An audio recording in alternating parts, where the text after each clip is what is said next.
കുറ്റിപ്പുറം മിനിപ്പമ്പയിൽ ദേശീയപാതയുടെ ഭാഗമായി നടത്തുന്ന നിർമ്മാണ പ്രവർത്തനങ്ങളുടെ ഫലമായി മതിരിശ്ശേരി വെള്ളാഞ്ചേരി കടകശ്ശേരി റോഡ് തത്തുല്യമായ ബദൽ സംവിധാനം ഒരുക്കാതെ തടസ്സപ്പെടുത്തരുതെന്ന് കാണിച്ച് തവനൂർ ഗ്രാമപഞ്ചായത്തും സ്ഥലത്തെ പൗരസമിതിയും കൂടി സമർപ്പിച്ച റിട്ട് ഹർജി ഹൈക്കോടതി തീർപ്പാക്കി.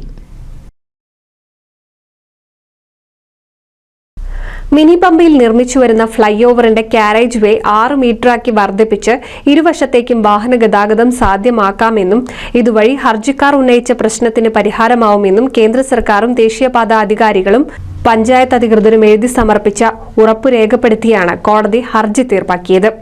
ഹർജിക്കാർ ആവശ്യമായ കൂടുതൽ സ്ഥലം ലഭ്യമാക്കുകയാണെങ്കിൽ തവനൂർ റെസ്ക്യൂ ഹോം റോഡിൽ നിന്നും ഹൈവേയുടെ ഇരുവശത്തും നിർമ്മിച്ചുവരുന്ന സർവീസ് റോഡിലേക്ക് പ്രവേശന സൗകര്യം സാധ്യമാക്കാമെന്നും ദേശീയപാത അധികാരികൾ ഉറപ്പു നൽകിയിട്ടുണ്ട്. ആവശ്യം വരുന്ന പക്ഷം കക്ഷികൾക്ക് വീണ്ടും കോടതിയെ സമീപിക്കാനും കോടതി അനുവാദം നൽകിയിട്ടുണ്ട്. വെള്ളാഞ്ചേരി സ്വദേശി അഡ്വക്കേറ്റ് പുളിക്കൽ മോഹനാണ് കേസ് വാദിച്ചത്. അദ്ദേഹത്തിന്റെ സമയോചിത ഇടപെടൽ അനുകൂല വിധിക്ക് കാരണമായി. കൂടാതെ സ്ഥലത്തെ പൗരസമിതിയുടെയും സമരക്കാരുടെയും പഞ്ചായത്തിന്റെയും ശ്രമങ്ങളും എടുത്തു പറയേണ്ടതാണ്. മനുഷ്യച്ചങ്ങലയടക്കം നിരവധി സമരങ്ങളും ഉണ്ടായിട്ടുണ്ട്. അതിന്റെയെല്ലാം ശ്രമഫലം കൂടിയാണ് ഹർജി തീർപ്പാക്കിയതിലൂടെ ലഭിച്ചത്. NCV news Thavanur.